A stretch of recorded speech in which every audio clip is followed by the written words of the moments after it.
Right, tonight, Democrats, they continue to advocate for widespread mail-in ballots. Oh, 56 days before an election, they don't really seem to care about the risks of fraud and those possibilities. Some completely deny that fraud even exists. And by the way, they are once again lying to you, the American people, just like on Russia, just like on obstruction and quid pro quo Joe. Look at the Heritage Foundation. There have been 1,285 proven cases of voter fraud in America. Look at the state of New Jersey. One city councilman, 3 others recently charged with a mail-in voter fraud scheme. Also, mail-in ballot fraud in North Carolina. That resulted in a new election. 2018, 4 cases of illegal mail-in voting schemes in Texas. That caused 2 elections to be overturned. In Georgia's June primary, 1,000 people illegally voted twice. And the New York Post just conducted a shocking interview with the top Democratic operative who spent a career committing voter fraud, mail-in voter fraud, as a matter of fact. Look at the Post. Quote, he not only changed ballots himself over the years, but led teams of fraudsters and mentored at least 20 operatives in New York, New Jersey, and Pennsylvania. Is this how you want the 2020 election decided? Because make no mistake, this is exactly what the Democrats are now pushing for. Here with more, former White House press secretary and Fox News contributor Ari Fleischer, along with former Arkansas governor, Fox News contributor Mike Huckabee.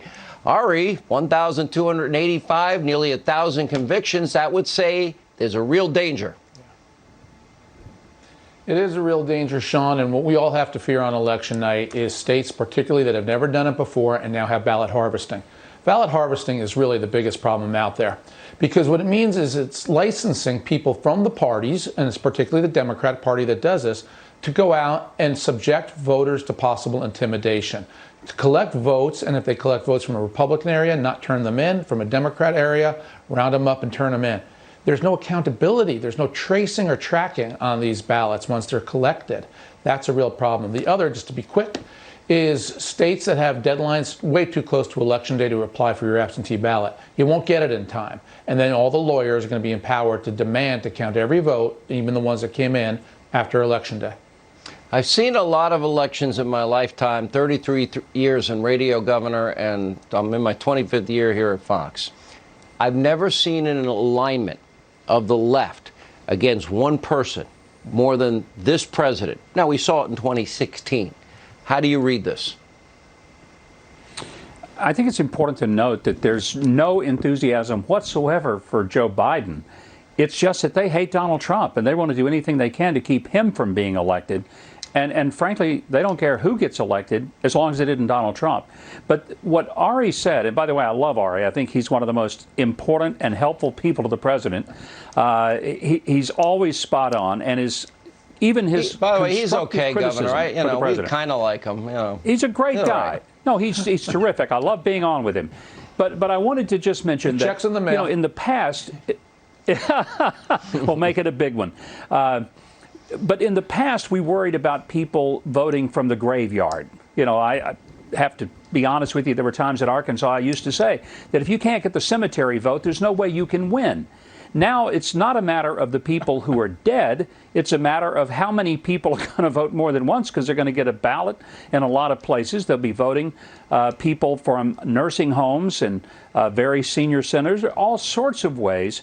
And that's what I think we need to be worried about. Donald Trump has to have an army of people to go vote. And ideally, go vote in person. And if the river is flooding, swim the river at flood stage, but do not sit this one out. Let's look at, okay, my advice, Ari, is simple. Poll watchers everywhere.